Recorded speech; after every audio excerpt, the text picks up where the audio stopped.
All right, what's up, everybody? Back with another Juices Loose, number 180. And yes, you're going to need some grains of salt for this podcast. We're going to just be kind of jokingly discussing some of the rumors, not really taking anything too serious. Didn't really have any other topics. I thought the investors meeting briefing or whatever we would have found some stuff out, but now I'm thinking about it. It might be the 30th. So, which would be probably pretty soon in Japan. It's already the 30th. So we're just going to kind of just freeform this. And first I want to talk about, Labo. We talked about that last week. And, we kind of talked about how it's, especially for kids and stuff, like it's like working with that kind of creativity and making, using cardboard and stuff is a good, starting point for engineer work and construction, stuff like that. And I think it was Saturday or Sunday, Adam Savage, who's from Mythbusters fame, has a YouTube channel, Tested. And he actually goes around to different maker spaces, which is, I recently found out Terrell works at one of those. So, but anyway, they got a little, Jesus Christ. They have like a Patreon thing, and for like people to, for like donations and stuff, they're going to have like a maker kit they put out, and it's, some of his sketches from over the years. But the highlight is two projects they want you to do. One's laser cut cardboard kit that actually, when you build it, it's his workshop. And then the third is like challenges you to design and create your own cardboard project. And he went on to say, like, as soon as you put two pieces of cardboard together with glue, you've already like built the foundation of becoming a welder, becoming architect, designer, like any one of the many fields, where you have to use your, whatever skills and of your mind that early stages of building things, will lead you towards. So I thought it was pretty cool to hear him say that. He didn't mention anything about Labo. I don't know. He's not much of a gamer, but I'd be curious to hear his thoughts on that. But I just thought it was pretty interesting that, this all adults, this is like all, ages from, teenagers all the way up to people in their 60s and 70s watch this YouTube channel, and their kit is a cardboard kit. So I thought that was kind of a good timing, to kind of maybe not defend Labo, but just kind of show people that, cardboard is, it isn't something just to laugh at. It actually can be used, by serious people, and somebody very successful at designing and creating stuff. So I thought that was pretty cool. Maybe I should link. It's like the first 3 minutes are him talking about that. Then like the next 10 minutes is him just kind of going over the sketchbook that they're including. So maybe I'll do that in a little bit. But yeah, one of the other rumors, which since we're just going to really get right in, was that Retro Studios was apparently their big project is Labo related. I seen a couple people reporting on that. And I mean, I think even Red Knight even touched upon it on his podcast. Like, he looked at it as, it's, what if they actually are? Is it a bad thing? That's kind of the approach he took. So what would you think if Retro was like main focus or main development team had been working on a Labo related thing, for the past few years? What do you think if, let's say, what do you think if that was true? How would you feel about that? I guess I would probably sum it up by saying,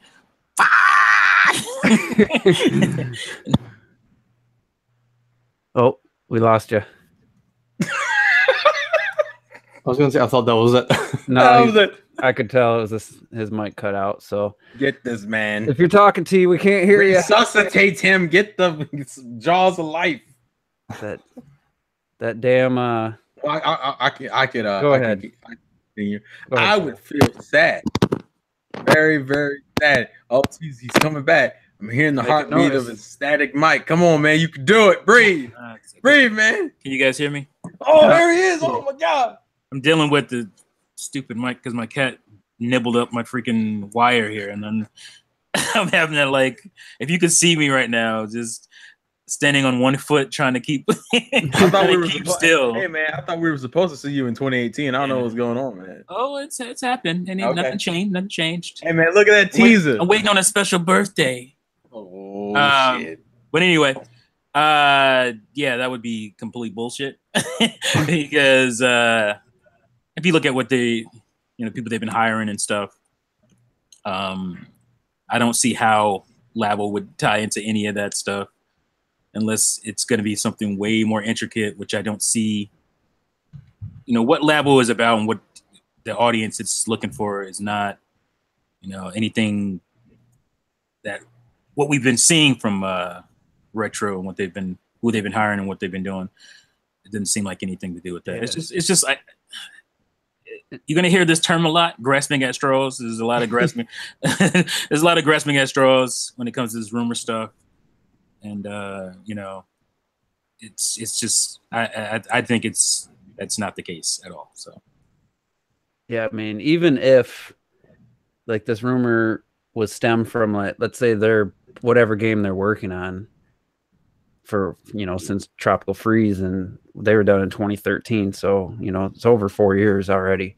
Like maybe the game they're working on, there's going to be a part of it, or maybe an additional Labo thing that they decided to work on or include with it. Yeah, I mean, it might not even be based on any bit of real facts at all, but I'm just saying that there's a possibility that they're making something really cool, and then they're like, we could do a Labo, like a little more advanced Labo or something that works with this totally optional type of thing. I mean, that's a possibility. I wouldn't put it past any game in the future coming to the Switch, having maybe an optional a Labo control option, So how about Retro Death? Speak upon Retro Studios. If people were mad at Tropical Freeze, if their main thing is like Labo, how would you feel about that? It's so funny because people were mad about Tropical Freeze, and when that was announced, I was like, yes, because I liked Country Returns, but it was lacking so much, and Tropical Freeze had everything that game was lacking. So I love that shit. I love the Donkey Kong franchise, and apart from that, I was thinking, other than that, they did Mario Kart 7 and the Prime series. Prime 1, like I said, is in my top 5 greatest games ever. But then they made Echoes. I'm not even going to start about that again. And Corruption, which I think is so. So I don't hold Retro Studios to such a godlike status like everybody else. If they are working completely on a Labo thing, I honestly don't give a fuck. I really don't care. I'm sure they can do great stuff, but they don't have such a legacy, in my opinion, that I expect something insane from them. I mean, that's a fair point. I really I liked 3 better than Metroid Prime 2, but I like both the games. Both the Donkey Kong Country games to me were god tier. Like they're better than the originals to me. So their 3 out of 5 games are all like top tier, for me. So I do hold them a little bit higher. If you Metroid Prime 2 real quick, if you saw an interview with a former developer on how that game happened, or was that 3? It was I think it was 2, because 2 was had that multiplayer mode.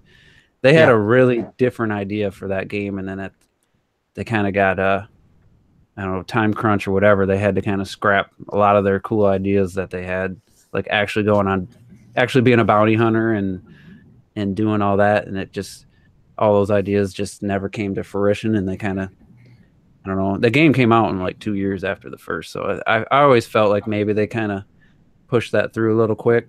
But anyway, yeah, what do you think about let's go, Red Knight had an idea, like maybe they're making, let's say it's Metroid Prime, or let's just say if they were, the Labo could be almost like that robot suit. Like now you're using an arm cannon, instead of the full suit, but you make an arm cannon, but it actually controlled really well and stuff. I mean, yeah, it would be appealing to kids, but if it played really well and controlled really well, that could make something really cool.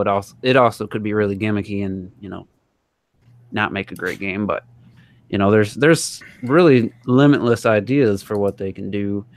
But me personally, I don't think there's any truth to it. And after what happened with Federation Force, I don't see them doing something like that with the next Metroid game somehow. Yeah, because Federation Force's art style, it almost looks like square cardboard suits. So they could do Federation Force 2 Labo Edition, like somebody said in the chat. And that would be a kid, that would be more appealing for kids than that. That could be kind of fun for a younger audience type of game.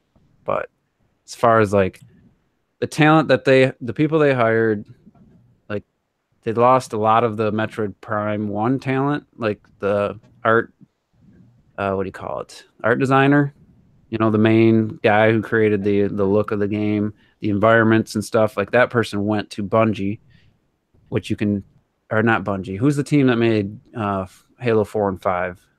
363, isn't it? No, what is it? 363. I think it is. Yeah. Went to them.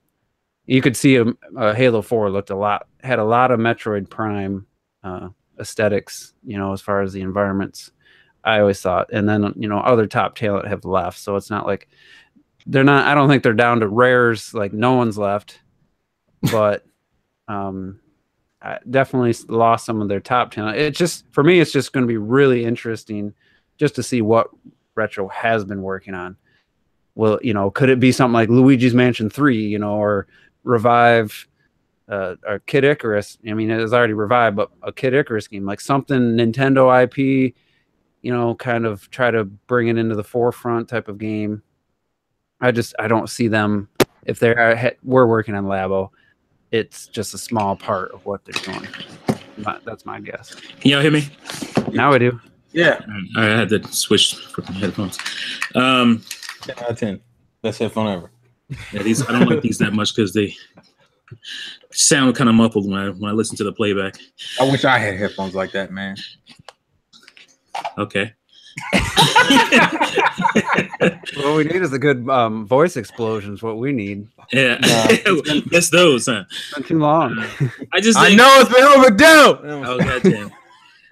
I think people are looking way too much into Labo. Labo is not going to be integrated into regular games. It's not. I don't feel like it is anyway. I don't think so either. It's going to be a side thing for kids to open up a new audience for Switch. That's it. It's not going to be a core game thing. And this rumor just almost sounds like something a Nintendo hater would make up, exactly, just to piss people off. Oh, you're gonna the game you've been waiting on for Retro for years is gonna be Labo related. Like that's just it. Just sounds like something to troll. I don't think Labo has been in development for more than a year. It hasn't been in development that long. That's like the same people who are saying that the Switch still doesn't have online because they're working on Labo. It's like, come on. Again, that's Nintendo hater troll stuff. I don't know if that's even hater. That's just coping at this point. It's like, man, I really want this online system, but I don't know what could be taking them so long. Well, Labo just came out. Maybe that's what they're doing. Maybe that's what they're doing. They're trying to make sure Labo's up to stuff. But God damn it, Nintendo, focus on the online. No one cares about this cardboard stuff. It becomes like this vicious cycle where where fans are just kind of rolling in these circles going, well, it has to be Labo's fault that the online isn't working. And because the online sucks is the reason why we aren't getting certain games. Like it's this weird circle of depression going on to justify a shitty situation or a situation they don't understand. Because Nintendo, for a lot of people, comes off kind of confusing when they do some things because it's like, oh my God, what is this for? They're trying to change the wheel again. This only happens to Nintendo. Like Nintendo, Labo has specific software, and it's coming with these cardboard kits. Like nobody thought, I don't know, Wonder Book was gonna change all the PlayStation 3's games. Like, man, that was an undiscovered gem on the PS3. Okay, I was actually kind of looking forward to Wonder Book. It just didn't pan out what I thought it would be. I thought it was a cool thing, though. But I didn't look at it as like, oh, this is the future of what Sony's going to be doing with all their games now. I'm like, why does that only happen with Nintendo? It seems like that only happens. It's like to build off of what. There's no precedence for it, though. Like, no. You know why? Because that Vitality sensor didn't come out. It's like people just still assume it's about gaming and about video games. It is completely, and people just cannot separate the fact that Labo has nothing to do with video games, and it won't. It's not that idea. People still can't grasp the concept of what it is. It's because the I don't know, the single-minded gamer mind, I guess, where you just can't. It's on my game console, so it has to be made for me somehow. You know, it has to be for me. You know, like well, why isn't it made for me? Like damn it. you have a phone with a bunch of shit on it that you'll never use. You know, like why can't your game console, you know, as well? Like people have gotten on me about, I'm not caring for apps on my game console, but these are probably the same people that can't accept Labo for being a separate thing that's also on your game console. It just doesn't make sense to me. Yeah, that's definitely a split group because, like, I'm not gonna turn my Switch on to watch Netflix or Hulu or YouTube. Like, right? Like, I don't want it. Like you said, the wear and tear. I mean, it's on. It's gonna be on for gaming.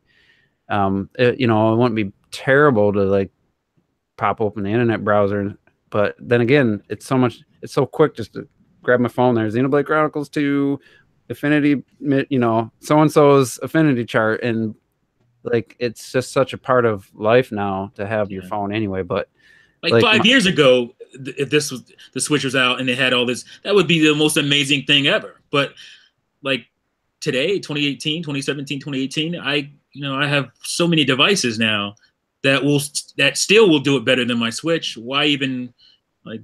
Yeah, my cable box, the X1 box, has YouTube and Netflix built right in. Right. And it's like fast, and I just keep it's right there. I'm using my remote already. It's like instant.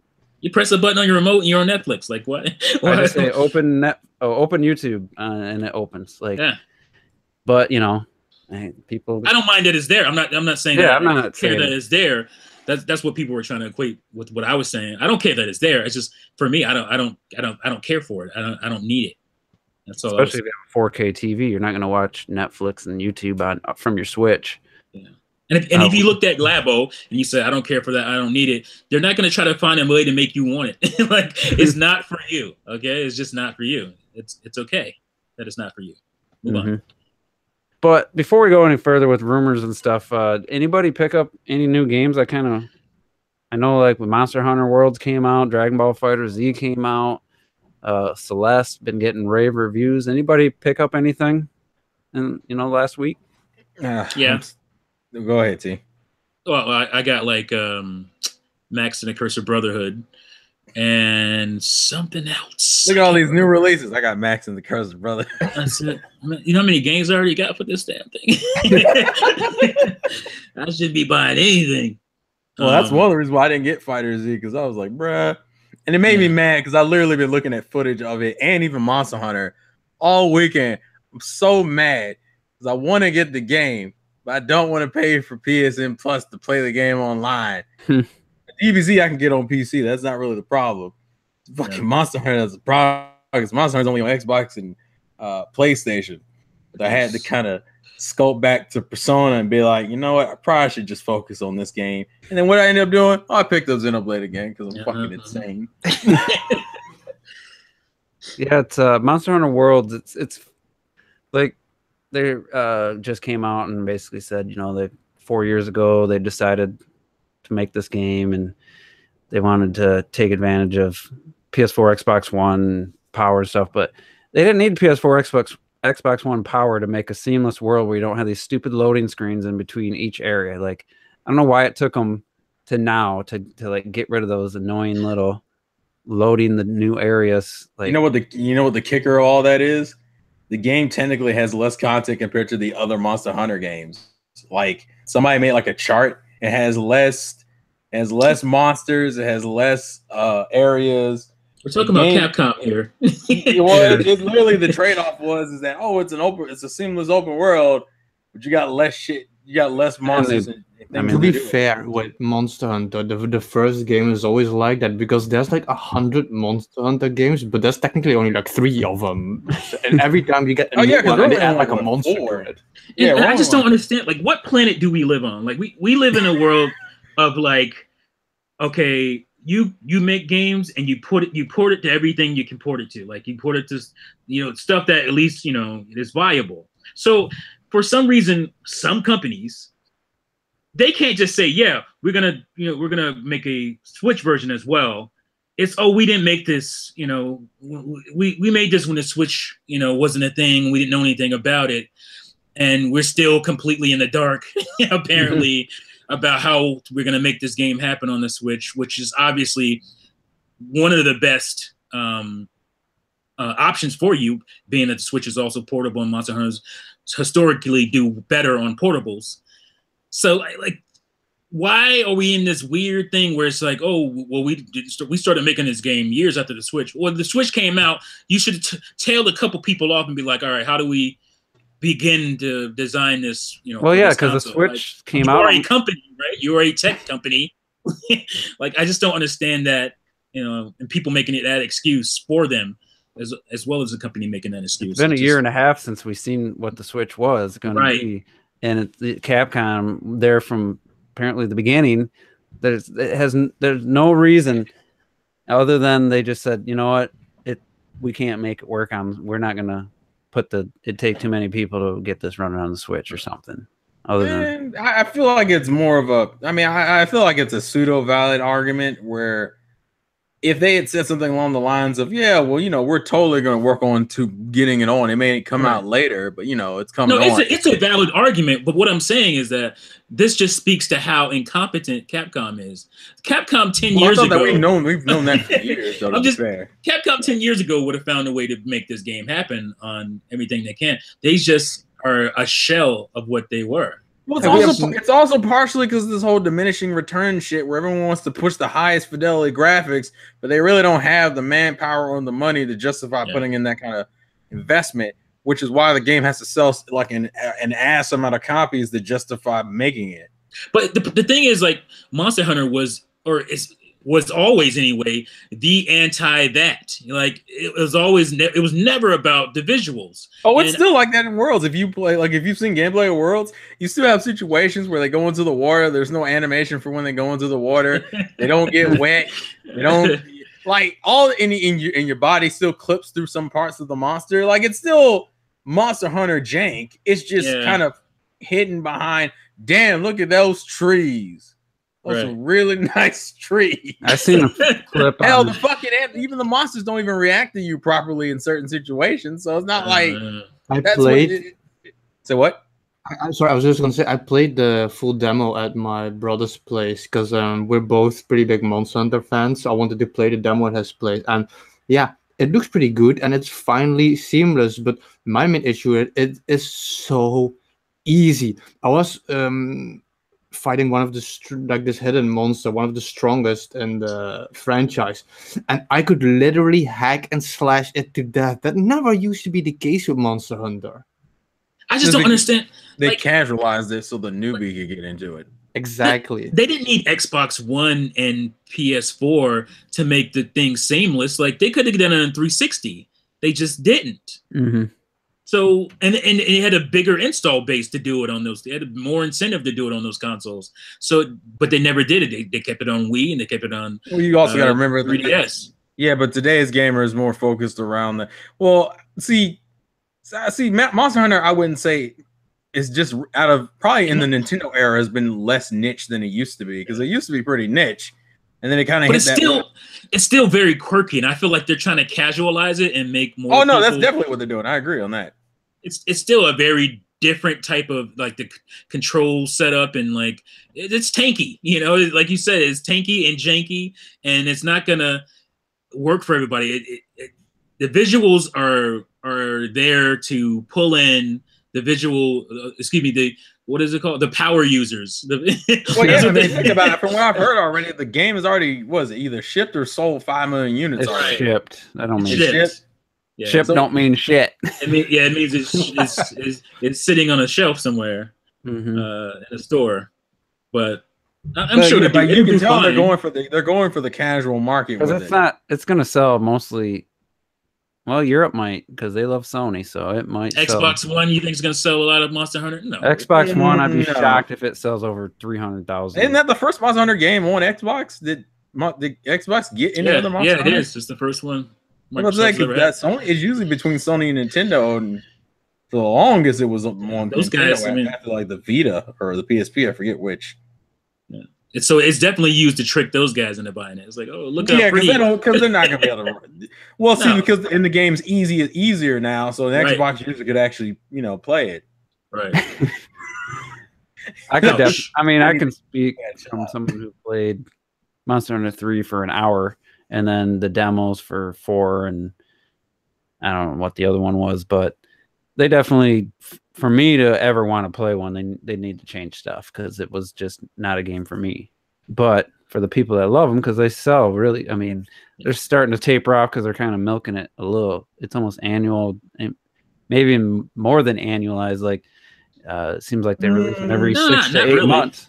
It's around in Japan. annual. In Japan, in Japan, it is around. It's kind of stuff. I would make the same argument for Monster Hunter that I've been making with Fire Emblem.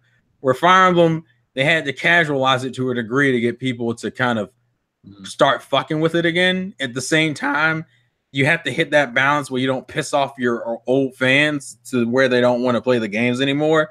Monster Hunter starting in that direction in the 3DS era, I feel like they kind of start burning the later fans because it was like, dude, a Monster Hunter is coming out like almost every year at this point. And then to have Double Cross be out, because Double Cross came out last year. Double Cross isn't even like a year old yet. And then Worlds comes out like 6 months later. It's like, bruh, if I'm a dedicated Monster Hunter fan, at this point, I might be just burnt out with the series at this point. Yeah. The only thing to get me to play another one is just the fact that it's new and shiny and look at these graphics. But hey, don't mind her hair clipping through that branch over that's fine. It's fine.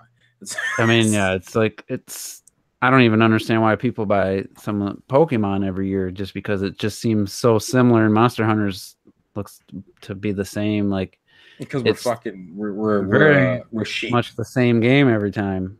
We're sheep, especially when they do Monster Hunter X and then Double Cross and then Generations. I'm looking at these sales numbers, and they're definitely starting to taper off with the. Sorry. What happened? Every once in a while, my furnace starts rattling, but okay. I don't know if you guys heard that. I could hear. No, we didn't. That's why we were confused. It was. You just got quiet for a second. I heard it coming through my mic into my headphones, so I was like. But anyway, they definitely been putting a lot out lately. The last 5 years or so. So. That's the reason I stopped with Pokemon. I used to love. I was there from Blue, the very first game, and I loved the franchise. I love the idea behind Pokemon. It doesn't need to be cute, but I like the cute shit. But it's such an amazing franchise, and I loved it. And then the next one came, and it was bigger and better. And the next one came, and it was the same. And the next one came, and it was the same. And the next one came, and it was the same. And I played that one to half. I bought the one after that. I didn't even touch it, and then I stopped buying them because it is always the same, and I just can't get me hooked after like 20 years anymore. I will say Pokemon has even hit me on that level. I think I haven't even finished Ultra Sun and Ultra Moon purely because, and I like Generation 7, but holy shit. And I've said this multiple times, especially since the 3DS games, take a fucking 2-year break. I don't need a new Pokemon game every goddamn year, and they won't do it. They don't need to do what they always do. I would almost argue it suffers from the same problem as Monster Hunter, where you come out with one version and then you come out with an Ultra version. The difference is the Monster Hunter will do it within 6 months. Pokemon at least give you another year for it. Yeah, the problem is still valid. I love Pokemon to death, but god damn it. Which is why I don't mind the Pokemon Switch was 2019, because I just need a fucking legit That's break. The thing.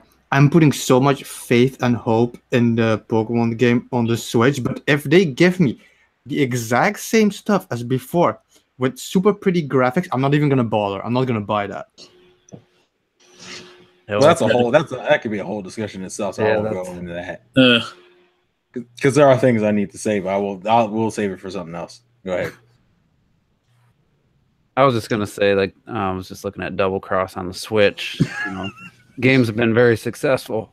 The Switch games have been very successful in Japan, and that's only at 180,000 copies, which, Damn, really? I mean, it's more than I thought it was going to be, but still, like Monster Hunter is usually Capcom was pretty happy with it. Usually a million. I mean, 3-4 million seller, and 180,000 on the Switch. Well, I think they hurt themselves by having Worlds come out. Like, who the fuck? Like, they showed Worlds, yeah. Yeah, we already knew about Worlds. I think not only that, it's a damn 3DS game. Yeah, it's an up-res. You know what I'm saying? Like, I don't know too many people who would get excited for that. Yeah, it's kind of like, did you get excited when Hyrule Legends was announced? Hyrule Warriors Legends? I didn't. I got angry at that because of that shit. Couldn't play with my Wii U. Yeah, that's exactly what the problem was. 3DS going from 3DS to Wii U is cool.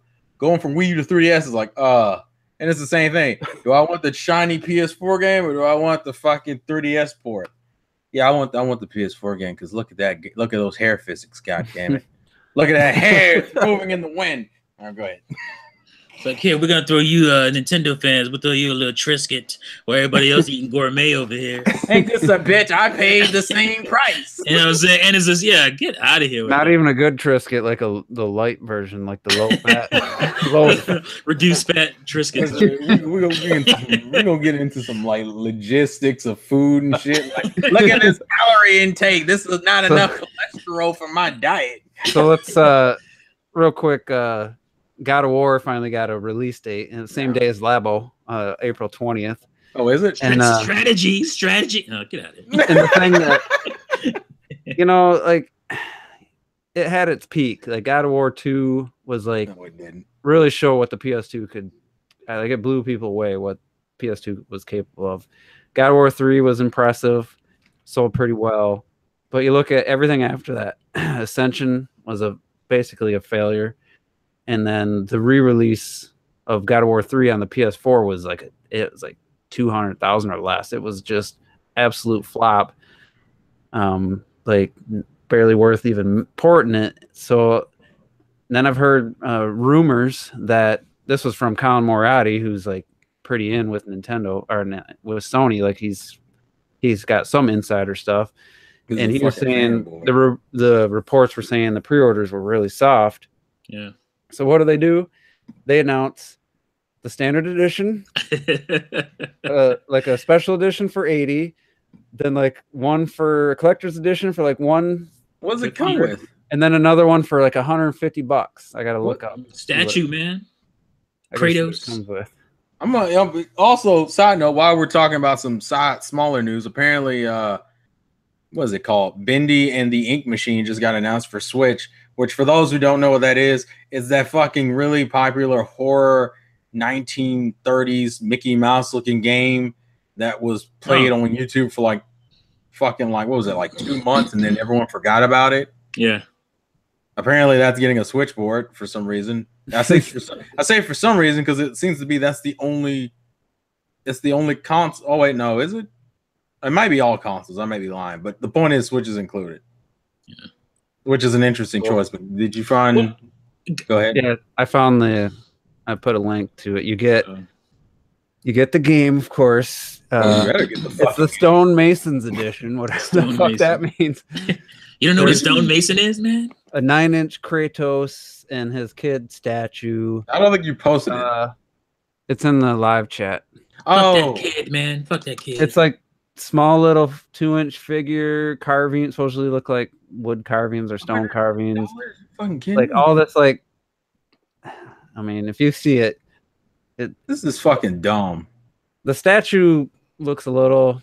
I don't care. I don't know. It doesn't look great. Kratos don't look great, but carvings. So let's find the other shield, an armor set, a guardian set. Oh, the collector's edition is $130, and that comes with. So it's like $20 cheaper. And it's like Sony they really think that God of War needs 4 versions, or the PS4 version needs like 3-4 versions. You got to make it seem more valuable than it is. Maybe that is a play. Yeah, but it's not, to me, it's not worth the fucking money to spend this much. Some people will spend that. I know. It's like for the Dragon Ball Z has a collector's edition. Guess how much that is? $210. Oh my god! Jesus. And that can't and all that includes is like a fucking I'm looking at it now, and I can't even tell you what it includes because it's so convoluted. It's like a fucking Goku statue, fucking copy of the game, steelbook, art boards. Actually, I would argue this offers less. Yeah, it does. I don't even see. That's literally all I see: the statue, the game, a box, steelbook, and some art boards. Wow, for 200. What the fuck? All right, well, go ahead. Sorry. I'm just. The problem with God of War is very not simple. Worth the money. Well, for me anyway. Well, that's true. But for me, like I've tried to get into God of War. I bought God of War 2. I bought the collection on PS3, and I barely get through. And the problem with it is Kratos. To me, that's the main problem with God of War. To me, is that Kratos is such a one-note character. Like I just can't get into him. Well, you know why, right? Because you're playing as a villain, as the main character of the game. Yeah, like there's nothing interesting about him. So this game is like, well, I'm gonna make him interesting. Well, no, you're not. You're making him a father with kid issues. But now it seems insanely contradictory to what Kratos is. It totally goes against the Kratos that I knew. Yeah, just fucking make a new character. Like that's all you gotta do. Just reboot it with a new character. Too scared. It's not just the character that they're destroying. You basically have all the previous games, which is basically like QTE action, gory games and shit. And now you switch to like this bodyguard system. Like I really hope. Because I have all the other games too. I don't like it too much because there's too much QTE in there for me to be an enjoyable game. But I really hope for the diehard fans that this kid dies in the first chapter. He's not going to. I've seen him too much in the trailers. He's in there too much for it to be one chapter. Nothing compelling about that gameplay element with the kid to me. Like I just because it's some Last of Us bullshit. That's what it is. It's like Last of Us. People love The Last of Us. I bought that game and I don't know. Like literally, it's like, hey man, have you played Last of Us? Last of Us was a good game. Here it is again with a different coat of paint on it. Let's do it again. You want Last of Us 2 coming out? Nah, here's God of War. Think about it too. Uncharted has a lot of companion characters that follow you around. But I like the characters in Uncharted though. But I'm just saying, I'm noticing a trend. I was just thinking about this. Well, yeah, I mean that's Sony's note. It's not just Kratos' one note. It's Sony. If you look at the style they've been pushing this cinematic fucking let's tell a story with these weird fucking over the shot angles where I'm walking into an area and I can't do anything, but you're gonna keep talking to me about exposition while I'm waiting for the gameplay to start. Somebody put like a little graphic together showing like this God of War and Uncharted and Last of Us and even Days Gone, and they all look so damn similar. And it's just like, damn. Yeah, they're all like Sony's kind of stuck in this movie phase, and the problem is that everybody's buying that shit. It's movie shrubbery. Green shrubbery. Like, hey man, and it's all that same fucking look. Like it's behind the shoulder. Behind the shoulder. You're looking at it from an angle, and it's like back in the days. I almost can guarantee you're gonna have to find a ladder in God of War and put it up, or go up to a ledge, hit the triangle button, hoist the kid up so he can get to the ledge, so he can drop a rope down for you, or you'll have to like. Maybe he can't swim, so you'll have to swim in the water, grab a crate, find a wooden skid or something, float it to the surface so that, he can jump on like Ellie did in The Last of Us. You can swim to the other side. Like, I would not be shocked if it has those elements. And you know what kills me? Is that God of War, the way it was before, would have been a graphical showcase. Yeah. You like now it's just this fucking, here's your X. It's here's your X. Here's your X. You're gonna throw it like every once in a while. Like God of War in the other games, Kratos was doing the most ridiculous shit. Like I will say, I at least found that more fun than I. Yeah, I played. It's more visceral. I played the first one all the way through. I played the second one.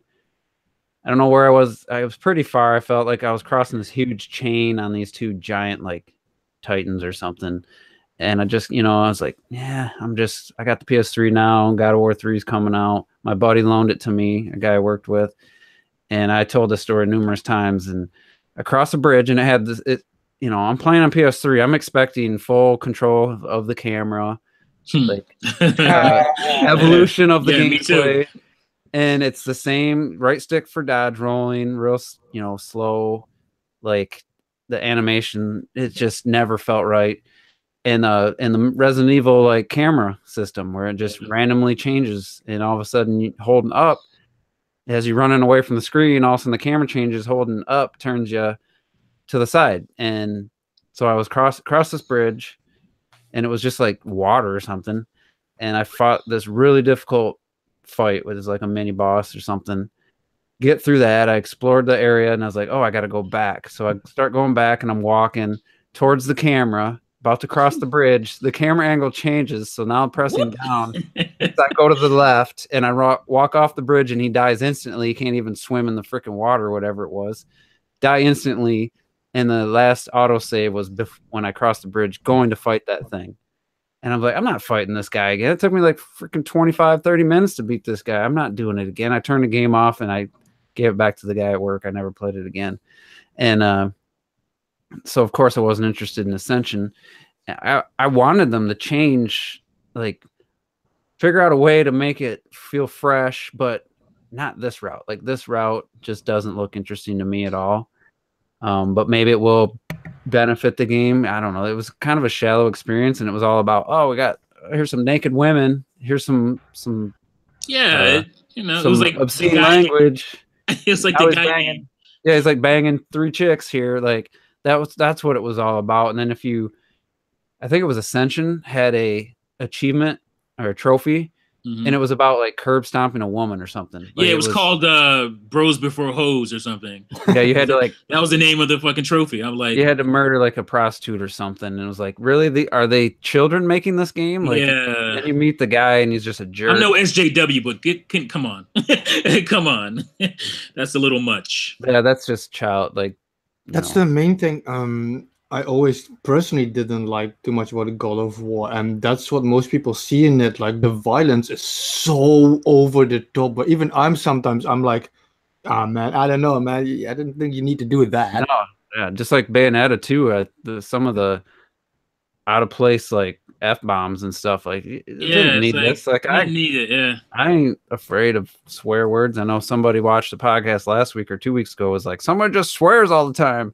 and I think they're talking about retro. I knew this was coming. I thought they're talking about retro, but now when I was thinking about it later, I was like, they might have been talking about Terrell, because that's what I'm thinking. That's what I'm thinking, because I ain't shit, and you don't look like your avatar at all. Hey, man, chill out, bro. Listen, but anyway, listen, it's close enough.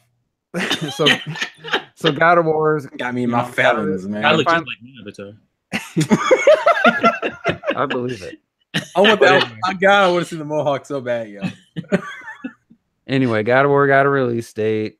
They waited a long time to really give it one. I didn't even watch the new trailer, and then I just heard about these other editions. Like, seriously, like maybe that one, maybe Colin Moradi's wrong. Maybe the pre-orders are huge. Maybe they expect this to be, Uncharted 4, Horizon Zero Dawn level, like 4 or 5 million sold this year. Like, maybe, I don't know, but it hasn't proven, the game hasn't proven itself to justify $150 edition. I know some people can buy it. I did want to quickly say this because I just found it, since we're doing the rumor podcast anyway.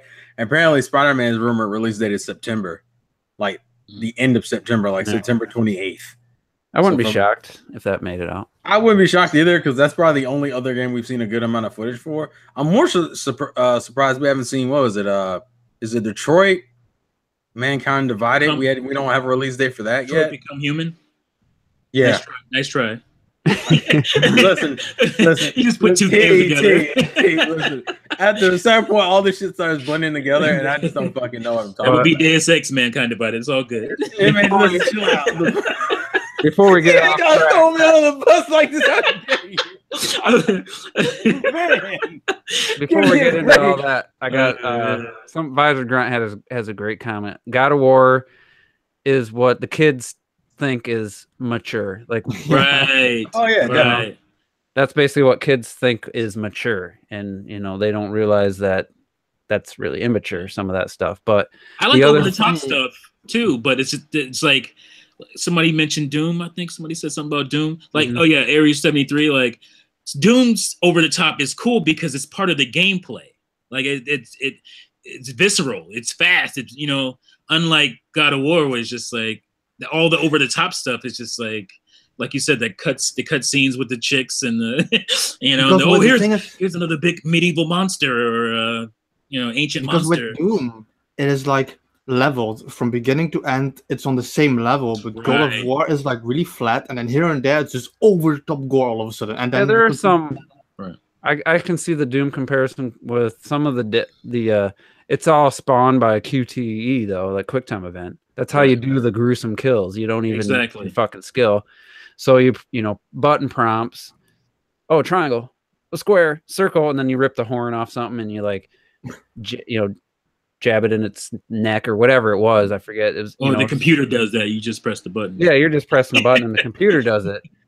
And yeah, there's some of those moments I was like, damn, you know, that's pretty cool, gruesome, you know. But for the most part, most of it's just kind of. But it wears off pretty quickly. It's almost like, you know, people got mad when I said about the gameplay for Eternal Darkness. Is like the sanity meter thing. Like that wears off after a while. It's just like once you go through all the different sanity tricks or whatever, then it's just like, all right. Now I'm left with this shallow combat system. At one point, you're gonna run out of holes to stick that horn in. Right. Exactly. But it somehow does feel more exhilarating in Doom, just because everything's like you could die at any moment, and that gives you health, and that could be the one thing that saves you. Plus, it looks cool. But if the story was better, like if the story was more engaging and not just, it just seemed like destroy all the gods. Yeah, I'm angry and it doesn't matter. I can't get killed. Nothing can kill me. You know, I'm just indestructible. I can kill anything. But the other thing we were talking about is how a lot of these Sony games look the same. And Laker Link said that Sony fans will say all Mario games are the same. Well, we're not. That's two different things, because does Mario look like Zelda? The truth. That's what they do say that. But does Mario look like Zelda? Does Zelda play just like Metroid? Yeah. Does Metroid play like freaking Pokemon? You know, like every game feels different. Whereas Sony's, a lot of their first party games, if you really look at it, they follow the same, very similar formula. Yeah, all God of Wars all God of Wars up to this one. It's just, you know, different, but it's just like Last of Us. It's just like a different Sony game. But like, you know, all Uncharted's are very similar, and you know, obviously all Mario's, you know, well, you got to split them up into 3D and 2D Mario's are very similar in ways. But but then you already have to start. I love that always. You know, it's like, and people go, oh, but all Mario's are the same. Well, if you count these apart and this is a different category, it's like, so they're not all the same. Yeah. If you got anything else, I was going to move to the next thing. I'll just make a small prediction already that Nintendo Labo is going to outsell God of War 3-1 at least. I'll take that bet. Yeah, I'll say 5-1, but I feel like this is not even fair. I'm not because, you know, a lot of people are going to just buy both kits at once, so that counts for 2. Already did that.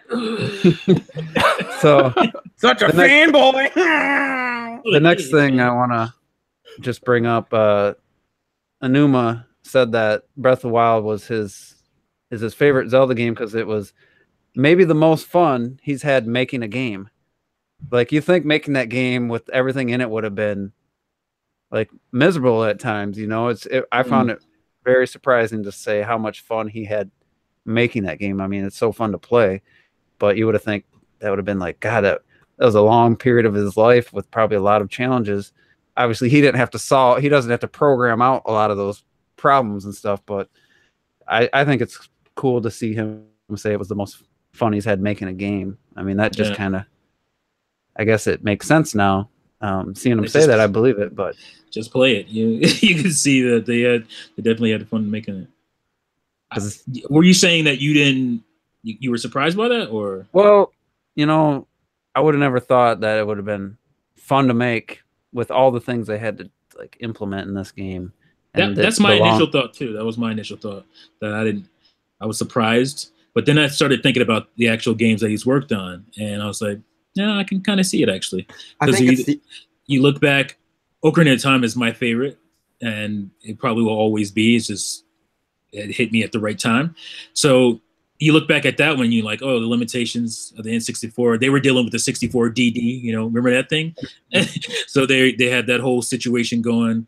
And they obviously, if you look at the initial, what do you call it? The prototype of Zelda on N64, which was pretty ugly, until what we actually ended up getting. I'm sure that was a process, and difficulty in the switch to 3D. And then I'm looking at like Wind Waker, and you got to remember, most of these he was still somewhat under Miyamoto. I think this is probably the freest he's been on a Zelda game. Yeah, that was gonna be one of my arguments too, because Skyward Sword, Miyamoto was, oh, move this, like, fuck that shit, yo. That Right. I knew to do his thing, because he took over and he's doing it much better, and I think that's what Breath of the Wild became. Yeah. I mean, they probably had as much fun, what if we implement the physics system? How does that change everything? Of course, the people that had to program it probably hated it. I think he even said that when they decided, oh, we're going to try this. To him, it's just a decision. Right. But to the other people, it's a lot of hard work.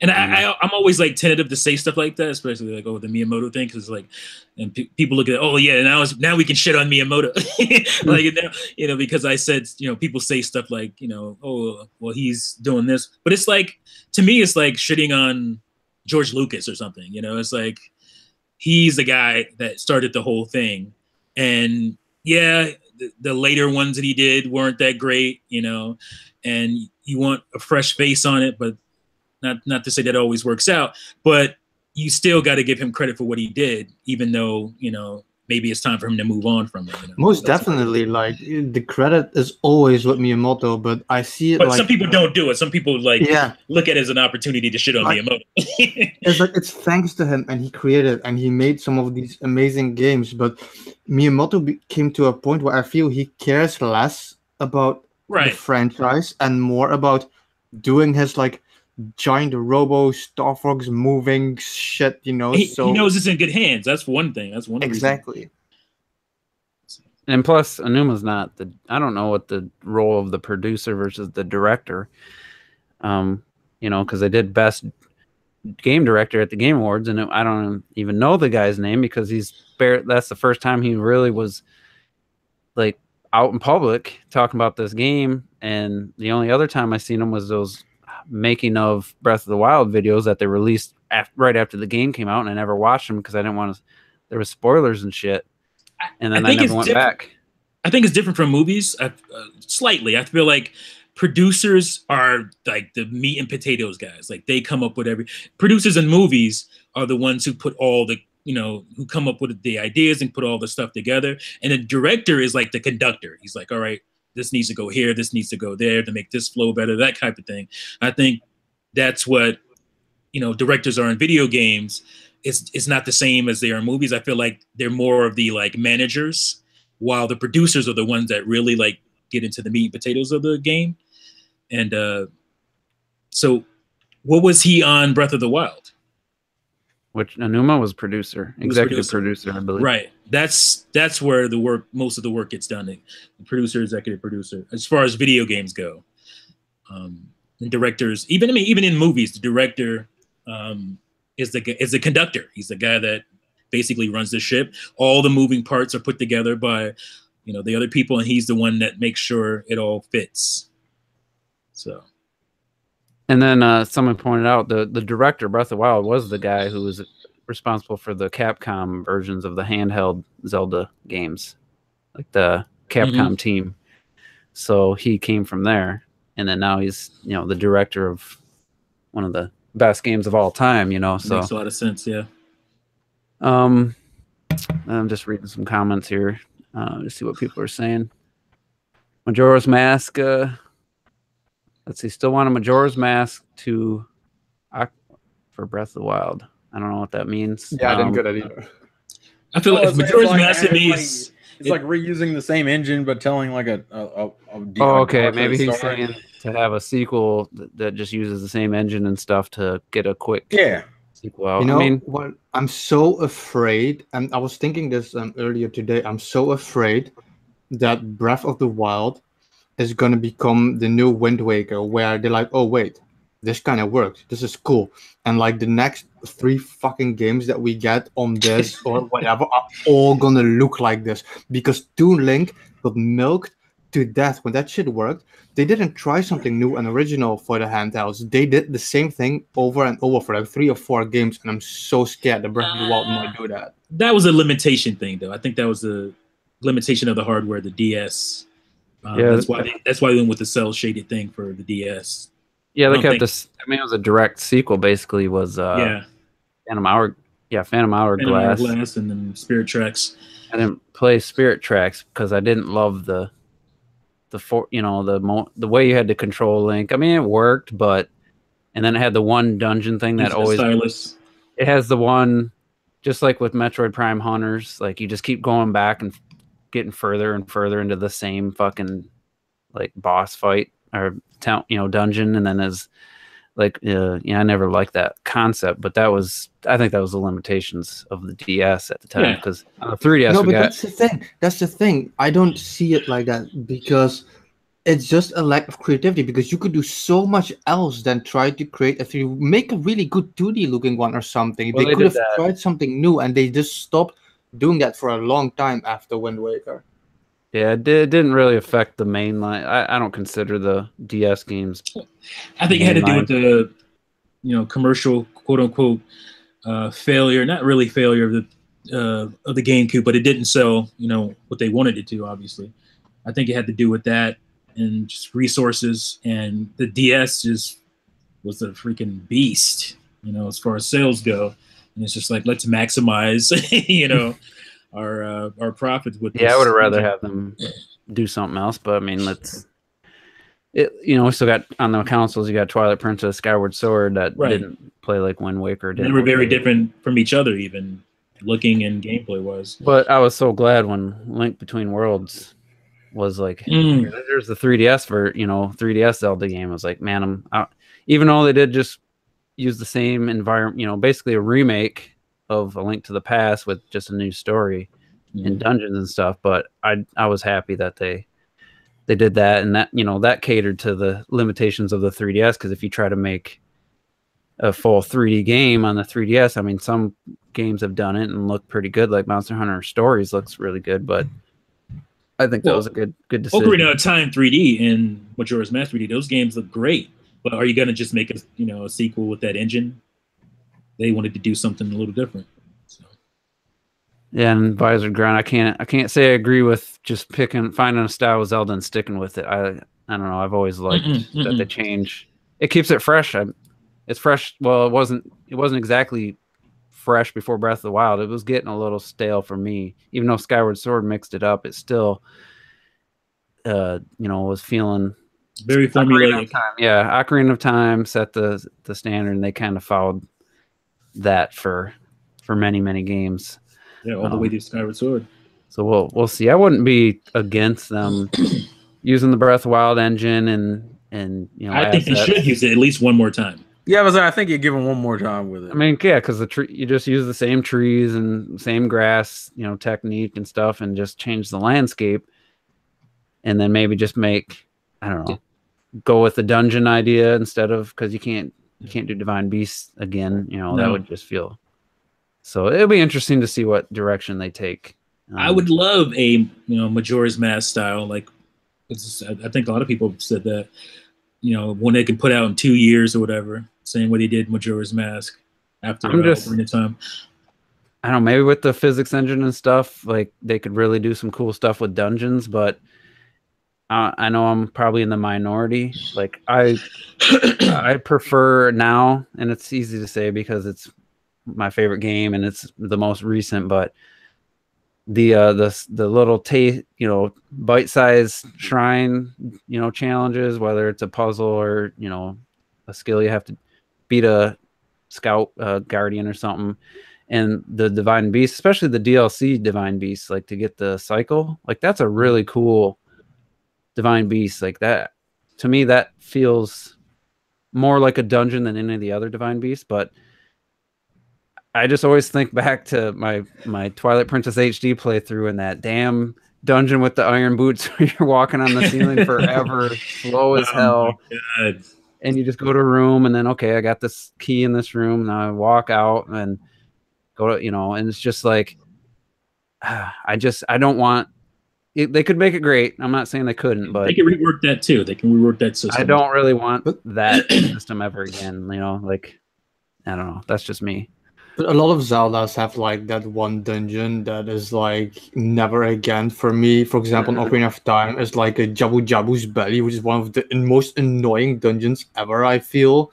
Mainly because it has the buddy system as well. But I feel a lot of games have this one random dungeon where it's not as good. But overall, I wouldn't mind them sticking to this art style if that's what we get. A new game with dungeons like that just reuses these physics and like you said, some of the grass obviously for Switch, please, because that's something a lot of people forget. It's still a Wii U game, so to make something for Switch with these aspects and you can make it better, and I wouldn't say no to that.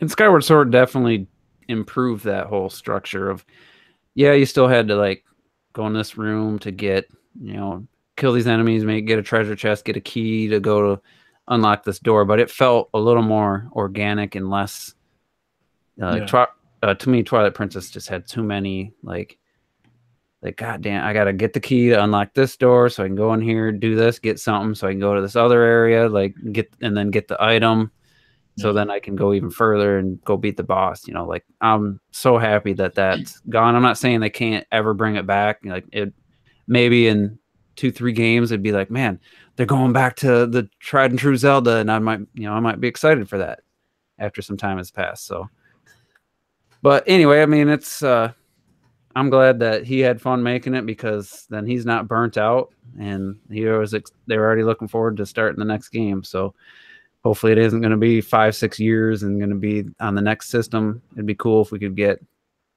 could we get that 2D Breath of the Wild prototype thing? That would be cool. I was talking about my juice opinions, like a remake of the original Zelda. Yeah, it wouldn't be, for some people it'd be weird. Just you go to the edge of the screen and then it scrolls to the next area, and it's not a seamless transition. But if they took, basically remade that exact game, every screen, it'd be widescreen, but it'd be the same layout, and just really threw an awesome like lighting and the art style, like make it doesn't have to be like realistic, but like almost like a Mario Odyssey, like Mario Rabbids, like a CG, but with like this awesome lighting. So like if it's one of the screens that has like a couple bushes and then the edge is like just trees or rocks, they could really make that look awesome and just keep true to the original Zelda. That would be a nice little something in the meantime that wouldn't take them, basically do what they did with Shadow of the Colossus. They'd have to rebuild it from the ground up, but you don't have to. Everything's already been shown for you. You just got to copy it and make new textures and make the game, try to make it play like the original, which might be difficult, but that would be a nice little something in between. I'd rather have that than like Skyward Sword HD or another Ocarina of Time HD version. Like, I think I made a video a long time ago about remakes and remasters, and that was one of my top wishes, to get the first 2 games, like you said, completely redone graphically, like with the lighting and everything. I don't mind what style they choose as long as it looks like amazing, and I have the first 2 in like some kind of combo pack. Like, that would be really cool. Yeah, I think, because it's going to be, I mean, I would be shocked if we have another, even if they use the same engine and stuff. Like, 2 years would be ridiculous. 3 years probably more likely. Would even still be a little asking a lot, of them to come up with a brand new game. But I don't know. We'll see. And we got all this DLC and stuff, and I played through it twice. So you could also argue that maybe we do need a little break. Some people are gonna need a break before getting another Zelda game right away. So we'll see what they do. Maybe we'll still be doing these podcasts the next time a new Zelda game gets announced and shown. In 3 years, we'll have to see if we're still all friends and doing podcasts together. So anyway, let's get into this rumor stuff. Yay! Don't forget my rumor. That shit caught me off guard. Because now, you know, David Weiss is working with Retro on their games. So it's a Donkey Kong game. There's a Donkey Kong game rumored to come out in 2018. Doesn't say 2D or 3D. And it's like, I hope no D shit. Like I'd be What the fuck? without if they weren't porting Tropical Freeze, I'd no be like, DK, yes. please. Yes, a new Donkey Kong Country. That's awesome for 2018. Even though we got two other 2D games coming, but with the existence of Tropical Freeze in May, like their big May game, there's no way they're gonna have another Donkey Kong game at the end of the year. I do not see that happening. That would just be like, what are you doing? If they were gonna do that, Tropical Freeze should be out like now. And we should know about this other one already. Like, so you can be like, hey, if you haven't played the last one, here you go. Yeah. I think that would be, I don't know, without Tropical Freeze port, I'd be 100% on board. But with that existing and coming out in May, I think it would be asking a lot to have another one out in 2018. It's going to be Donkey Kong Country. What was it, Terrell?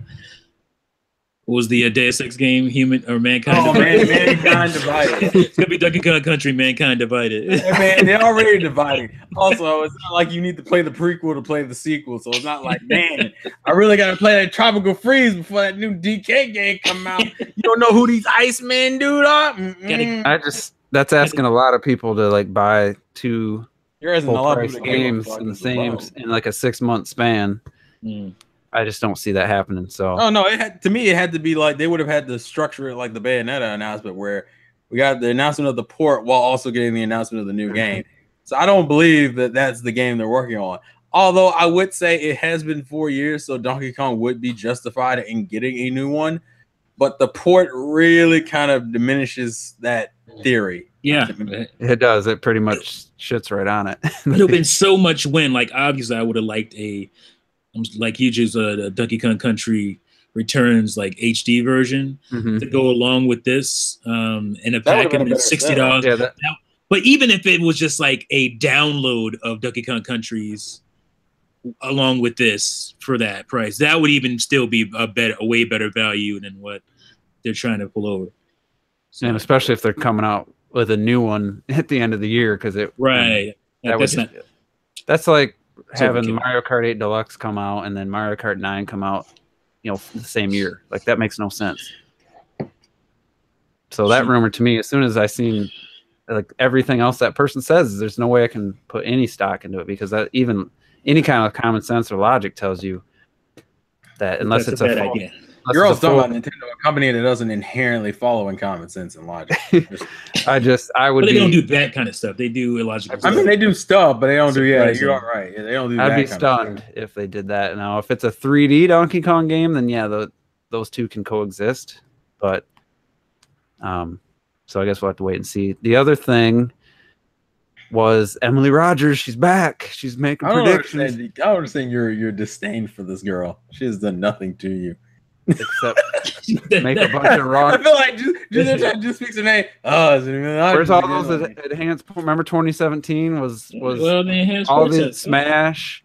I mean, now we got Tropical Freeze coming out, but it was Smash, Mario Maker, Xenoblade, Splatoon 1. Like, it's not about her or whoever. I don't think.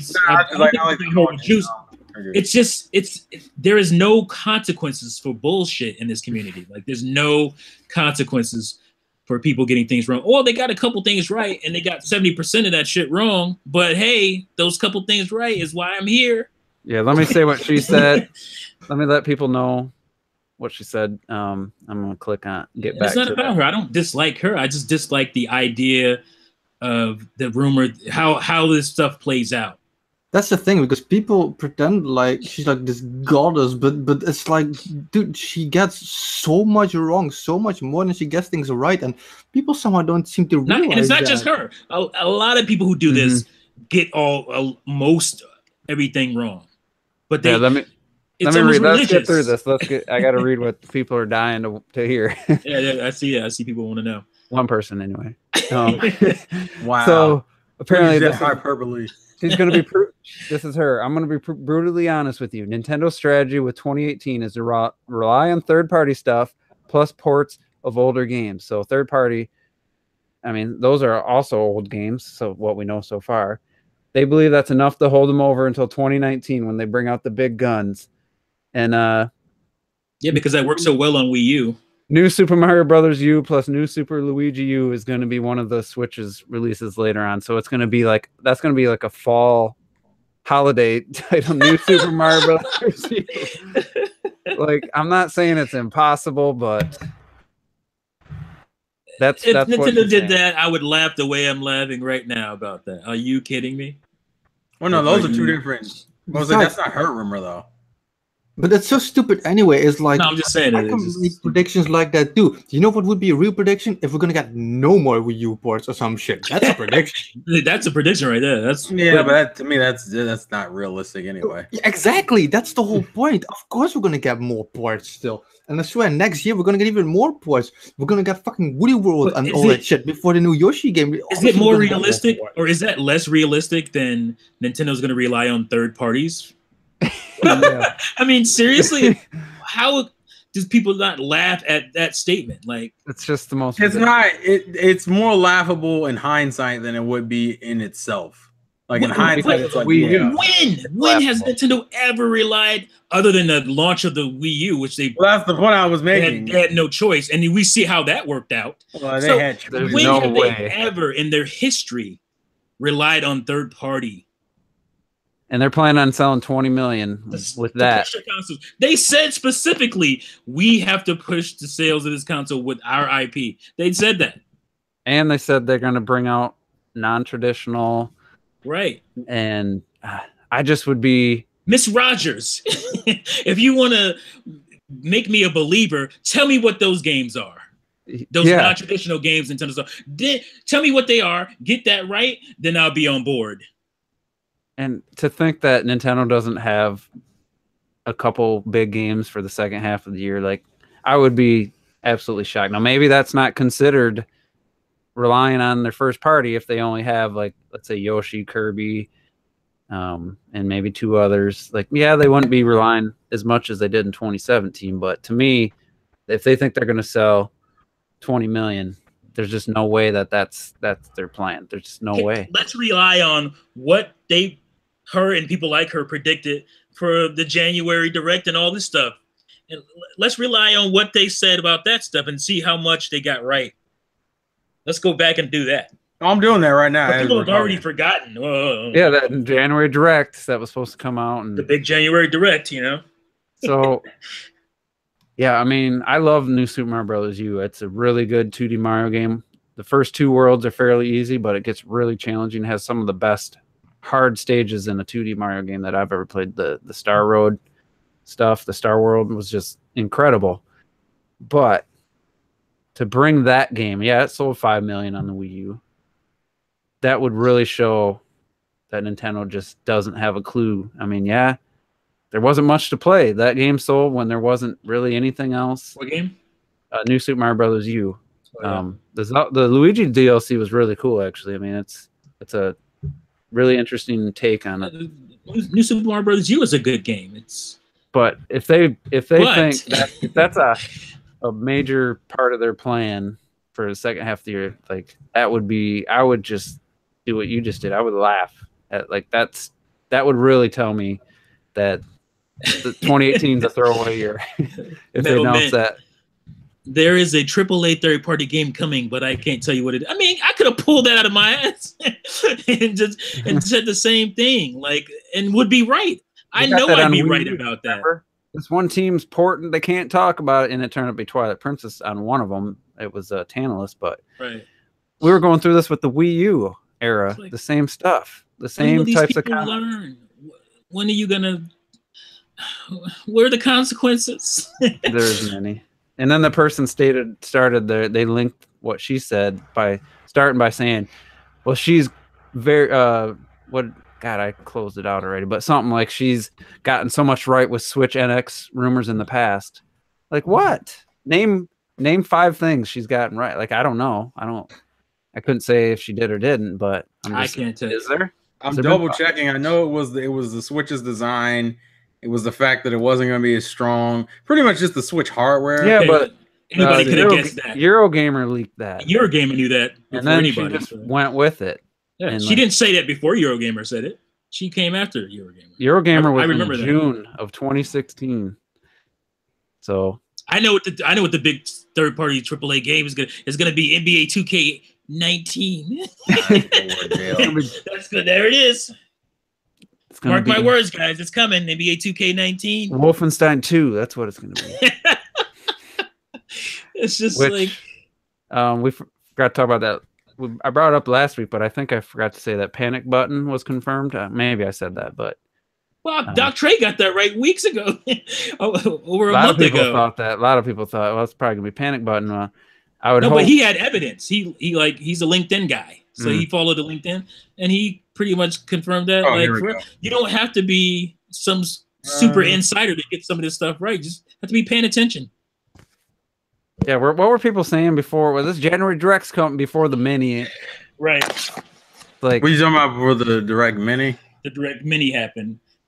I'll give them that. They got the day right, and that it was going to be a Direct. Mm-hmm.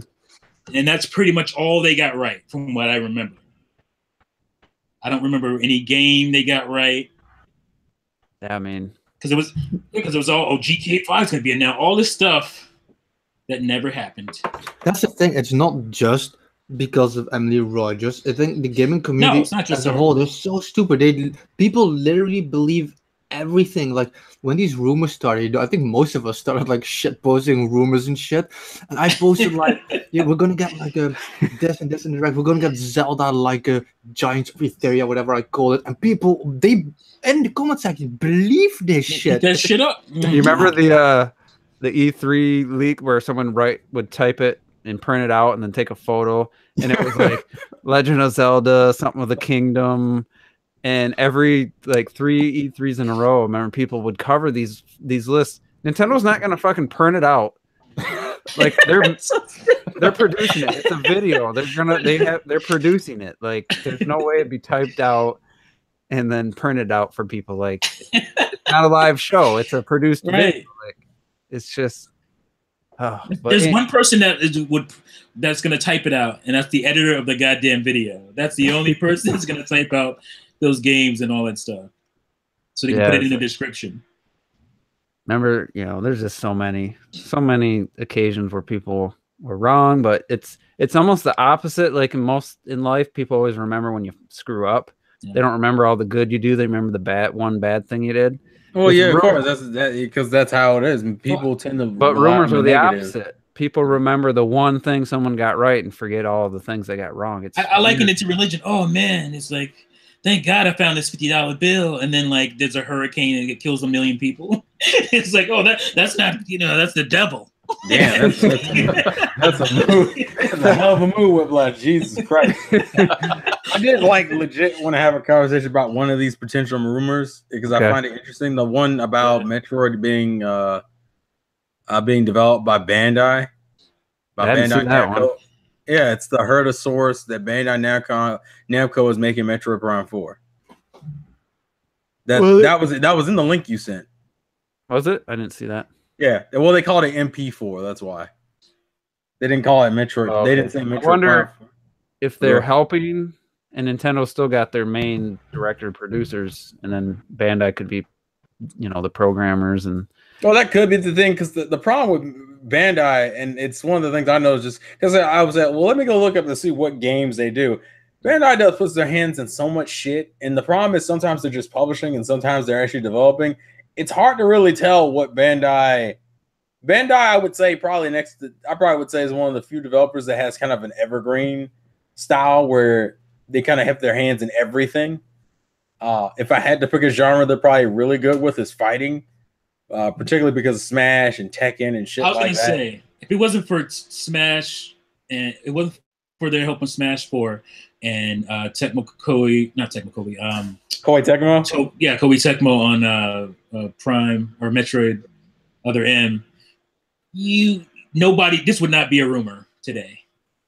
But because it's educated guessing. It's like, well, Nintendo. Well, yeah, to a degree, but Bandai also has their hand on a lot of different titles. And if I had to pick, and I mean, if we just that's what I mean. You're saying exactly what I'm saying. Oh, okay, because they've done that kind of stuff, and they have their hands in a lot of different types of things. It's not far fetched to think Bandai Namco would help out with Metroid. Like that's not at this point. That's not a far fetched thing. But if there wasn't a precedent of what came before it, nobody would be saying, "Oh yeah, Bandai Namco. Oh yeah, definitely helping out with Metroid Prime. Get out of here." Nobody would be saying that. Well, even that. I mean, you can even look at how their support's been for the Switch has been so far, and just use that by itself, not even counting in the whole Smash stuff, because they have been putting out a pretty consistent games. They've been doing stuff.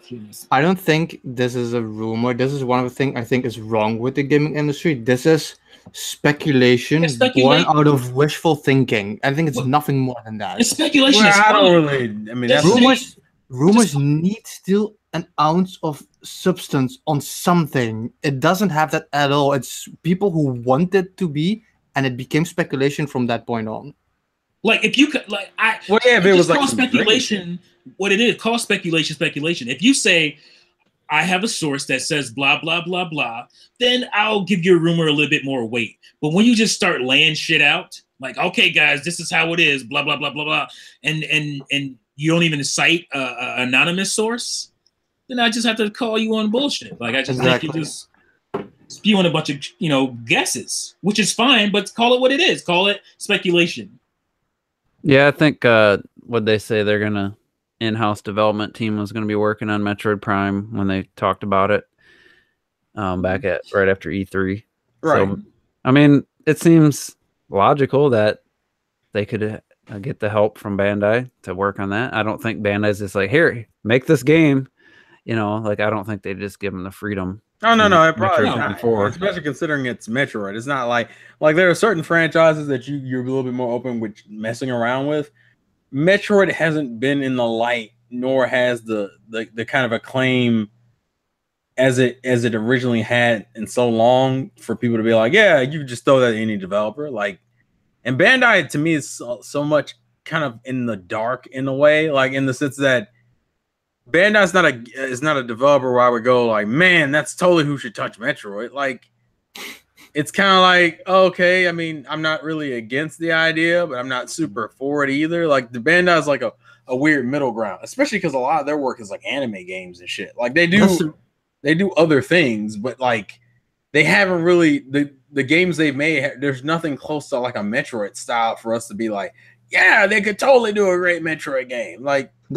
That's the thing, yeah. Like, they're one of my favorite developers throughout the years. They've done so much incredible shit, and I always look forward to what they do next.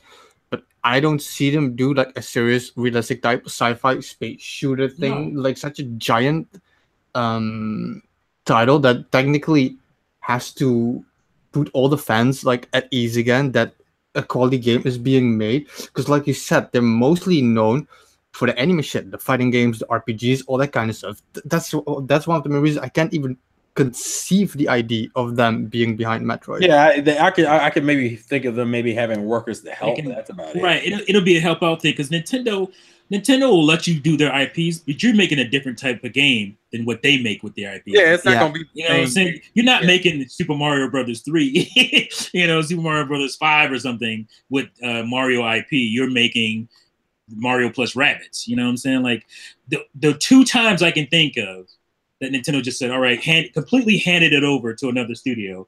One was Star Fox. What was it? Command? No. The GameCube one, Assault. Oh. Star Fox Assault and Metroid Other M. And both of those times, fans weren't. Who the hell was Assault made by? I forget. No, that was Namco. Namco, yeah. Oh, was it? Yeah. Oh, wow. And I liked what Assault was trying to do, but as a game, like as far as like the technical quality of it, wasn't up to par. Like I like the idea of it, but when you're running around on foot and he is janky as hell, and you're trying to aim, and it's just like whoa, your aim is going all over the place. That's the problem with a lot of times when you're dealing with handing stuff over to other companies. It's not so much the idea of the game, because I love the idea of Assault. Actually, I want them to go back to that, but make it work. I mean, I make the same argument for Other M, where Other M had a generally sound concept going on. The problem was that control scheme, and that control scheme is, to me, is like one of the worst things. And then the fact that you have a guy who's known for making action games trying to make a game that's more focused on dark isolation and fucking like exploration. Like, he doesn't really do that. Ninja Gaiden's very like linear from what I remember. Yeah, it wasn't so much a bad game as it was a not great Metroid game. Right. Yeah. I just remember you could just spam the deep, one of the directions for your dodge. Like, there was no, it was just like, oh, I know I'm gonna have to dodge here, so I'm gonna just hit it until it prompts, and then I can dodge. And then I don't think it was a terrible system. I think there just should have been more give and take with it, where it's like there should have been a penalty for trying to dodge like hitting just spamming the button. Right. There should have been a penalty for forcing the D-pad and not using the analog stick. That's what the penalty should have been. The penalty was using the D-pad. You used the D-pad, that was your punishment. Oh, now you're gonna be walking around Samus in third person. That was the where you really could use a fucking analog stick, but it was like they built that game thinking that Nintendo really wasn't going to put that the nunchuck in there, because there was I don't know if it was ever confirmed, but that was a rumor that it was just going to come with the Wii remote, and the nunchuck was going to be a separate thing you had to buy. So it's almost like Other M was designed totally believing that you're only going to get the Wii remote. Even though it came out in, 2010, right? Right. It came out way after. It came out in 2010, and they said, oh, we don't believe in the nunchuck. Well, why the fuck not? Put it in. It's right there, man. God, people don't realize how much that would have helped that game. Oh my gosh. If you had the fucking nunchuck. Yes. And then it's just like, I mean, it wasn't full. It was like 2D, but it was like, the old Final Fight games where you could move up and down, into the depth of the screen, So, but then they just implemented an auto aim. It just hits anything that's in the vicinity. You don't. Well, with that control scheme, it kind of needed auto aim. It did. You had to, yeah. So why not just keep you on a 2D plane then, if you're gonna have basically it just. That's what I hate, because that game actually, like, graphically and like, I was gonna say, it's a good looking game. It is. It's not like it's an unpolished game. It just isn't a refined game.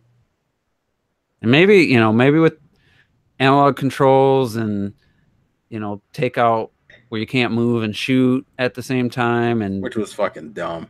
Like, maybe they could salvage that game, but still, you got, I don't know, I thought the enemy, even though they did copy a lot of the original design, but you're making a 3D character model look like exactly like the 2D version. It just doesn't work in a 3D. Some of the enemies just look really stupid. Yeah. Well, I think the biggest problem is that the game really has a shitty progression system. I think that was the biggest problem with that game. Had a shitty progression system and a very linear style of gameplay. Because you weren't allowed to. The dude said you can't. Well, it's not even that. I mean, that's part of it. Yeah, that's most definitely part of it. The other JW Rage is that you couldn't really explore and shit. I mean, some people argue that about Samus Returns. That Samus Returns suffers from a similar issue. Yeah, but that's I don't know. Go ahead, use your various suit now. Now that you've died 100 times trying to get past this area. Yeah, that was just bad plot. That was stupid. Is really what it was. Don't even worry about that game. Just had really bad pacing in some parts, and that was probably the worst area. What do you think, Richard? Other M? Yeah.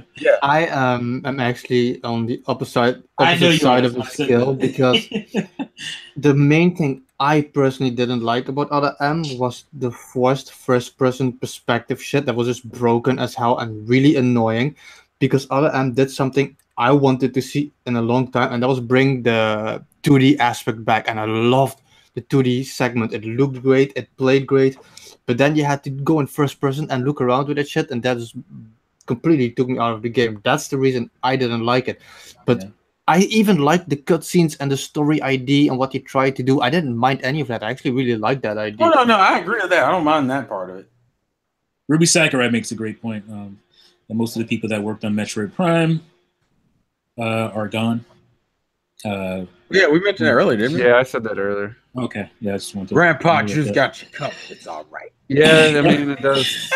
So, and that's why you got Other M, and it's been a long time since Metroid Prime 3. Other M kind of falls into those franchises that. No, I'm not saying that. That's why you got No, the only wasn't that great. I just meant that's why you haven't gotten a traditional Metroid Prime. Well, no, that was what I was 07. about to say.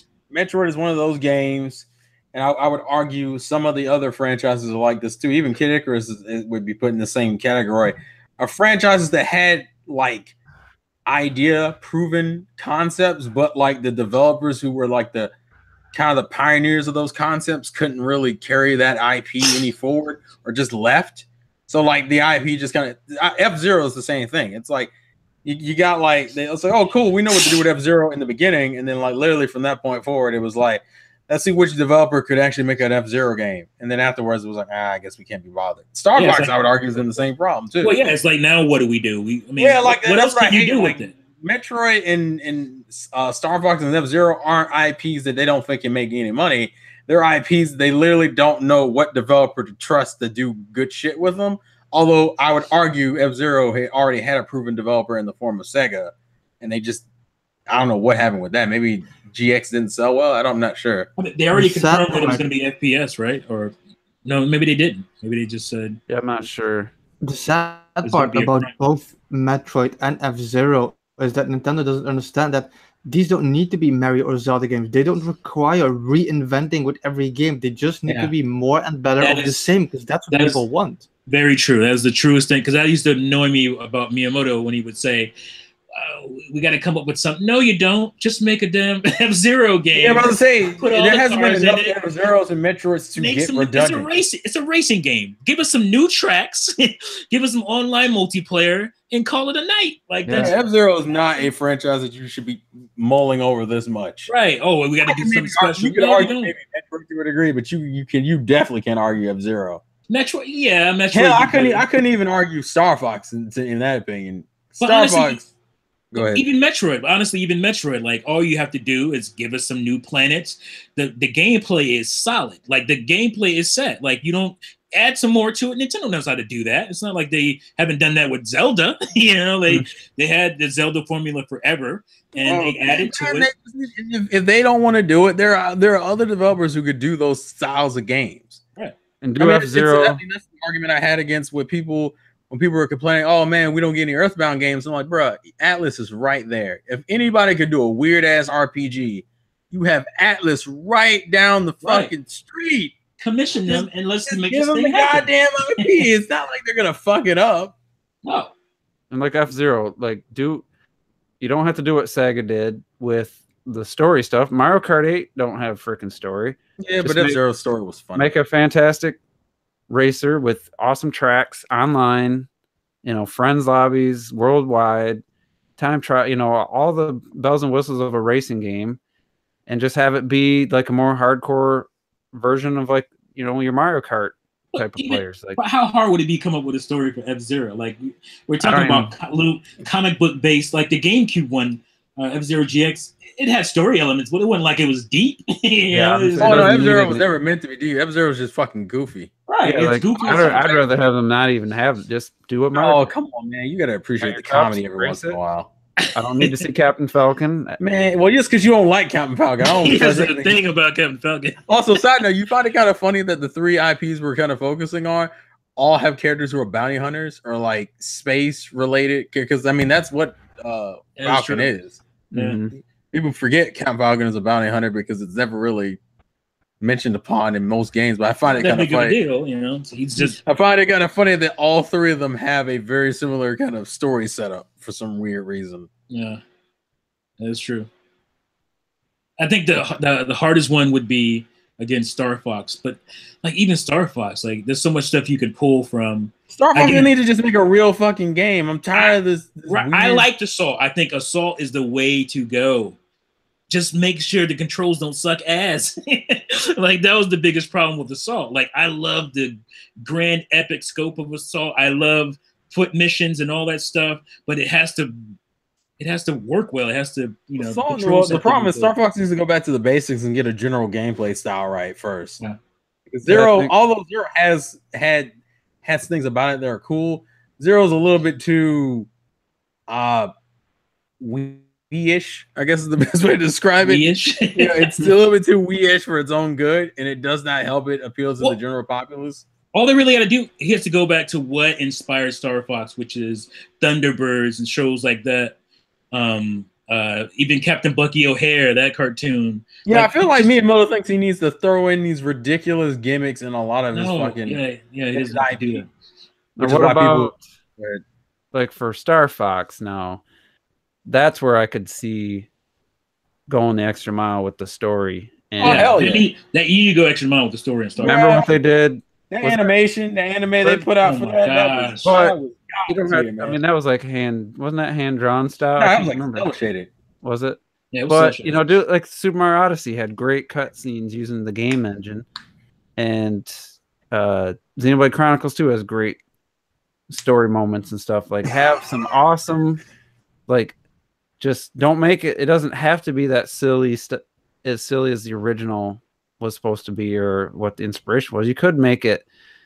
You can make it witty. No, but I'm also not saying serious. it's silly. I just meant like more intricate storylines. You were saying just have it be more interesting, because I hate that they keep resetting the damn franchise. Oh, we're back to the first game again. Because if you take away the story, you got a space shooter from 1983. Like, that's not as compelling in 2018. Mm-hmm.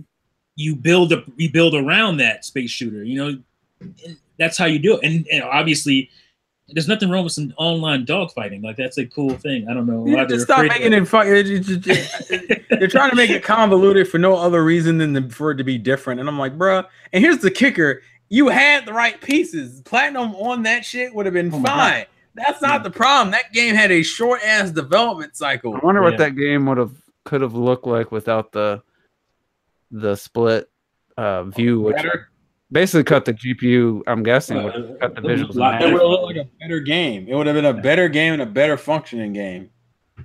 But would the core of, hey, you play this level and you get, there's, you know, bruh, the biggest issue Zero has is literally its control scheme. And it's not like and it's not a bad control scheme. I'm just wondering if you take out, it's too high of an entry for certain people. If you take out the controls, though, is basically a high score type of game, you know, does it have appeal? Could they keep it that idea, but have, you know, just you can still have the medals thing in there. I mean, yeah, I feel like its arcadey nature would have totally worked, and you could have spent more time making the game look better, or adding in more levels, or adding in online. Like, it's to me, the priorities for that game just kind of went out the fucking window. Unfortunately, take every planet and give me 3 or 4 ways to go through it. Give me an on-foot mission. Give me a flight mission. Give me a tank mission. Give me a submarine mission. In every level, give me some good story. We're done. I'm happy. And Star Fox Zero has elements of that. It just doesn't go all the way. It doesn't go all the way, right? And it's like, fuck, man. Like, what is it? I think it's I forget the name of the area, but it's the sky thing area where all the planets are around. You have to shoot them. There's actually 2 ways to go through it, but I think one of the ways I think you have to follow Star Wolf or something. Yeah. And you get led to like the secondary boss. You could have turned that into a completely new section. Right. And they didn't. Yeah. Not just the one planet thing. Yeah, one planet is fine, but give me, make that a 4-trip planet. You know what I'm saying? Give me 4 different ways to go through that thing. Like I said, in a different mode. And that will be great. And give me, a solid story. And it's not so linear, and you can still do the medals. You can still do the medals for every one of those, different scenarios. And so you still have all the coreness of Star Fox there. Yeah, and I agree with Metal Mint in the comments. If Kamiya was allowed to work on that, bruh, that's like a day 1 pre-order. I don't even give a on that one. Hopefully he's working on Bayonetta 3. But no, he is. He's worked on every one. He's worked on the first. He wasn't the producer of 2. That was the other team he was working on. Scalebound. He did Wonderful 101 into Scalebound. So yeah, I heard. And I feel bad because I feel like Wonderful 101 is a one too. Like, we had to be real. There are Wii U games I would. Oh yeah, what about Wonderful 101? There was a man. I'm so mad. That was a troll. Remember he made that little photo or whatever of them playing a Switch. the 100. Well, technically, it wasn't a complete troll because he was talking about Platinum being on Nintendo. If we took it in a general sense, But do Wonderful 101. I think no. was Wonderful 101 deserves support, and I think it needs it because I think it's coming. It's a great fucking game that just I feel like I don't know. I see the problem. I don't even think the gamepad ruined that game. I think that game has a higher entry than people would think. They need to, if they like ported that game, they'd really have to make it clear like what you have to do in the beginning. Yeah, I will say I got to a point. Go ahead. Where I'm like, how do I pick up this freaking gear? And like I was like, oh, this level's broken. There's a bug or something. I reload the level, play it over again. Same thing happens. And it was like, I forget what I even had to do. Like, I don't think you probably had to circle around the item. Circle around it or something. But yeah. There's other items you just hit a button and you pick up, and it just I would say Wonderful 101's biggest overall problem. And I said this back when it first came out, and I beat it. I said Wonderful 101's biggest problem is that it does not convey. Actually, it and Sonic Lost World had the same problem. It has bad conveyance. It'll tell you very little, or it doesn't tell you enough, and then expects you just to figure it out. Now, granted, that's cool for people who want to do that, but for like the other 90% of the population, people don't want to fucking play your game because they never learned the mechanics. Like the fact that in the demo, you got an option to guard, but in the main game, you have to buy your guard. Mm-hmm. And considering the guard is like one of the ways you defeat like half of the enemies in the game, it's like, why is that not a default part of my moveset? Why do I have to buy that? And it wasn't even like real easy to figure out how to buy the damn thing. Like the menu. No, it's not. You buy it. You had to buy it at the end of the stage. Mm-hmm. And if you missed it, then you were fucked until the end of the next stage. Too bad, bro. And see, and that's why I hate. Like, I like the game a lot, and I think the game deserves a second chance. But if there's nothing else you change about that game, you better put in easy to understand tutorials or like little hint bubbles. There's a lot of things they'd have to tweak. Like, well, what happens when you go into one of those areas that used to pop up on the gamepad? I guess it could just take over your screen. Yeah, just switch the camera. There's no reason for you to have to be outside. That doesn't have to be. I mean, that's an easy fix. But I feel like it's going to be like, why am I doing that? Like, this makes no sense in this game now. The game almost was already kind of designed for not having the touchscreen anyway. Not really, because you don't.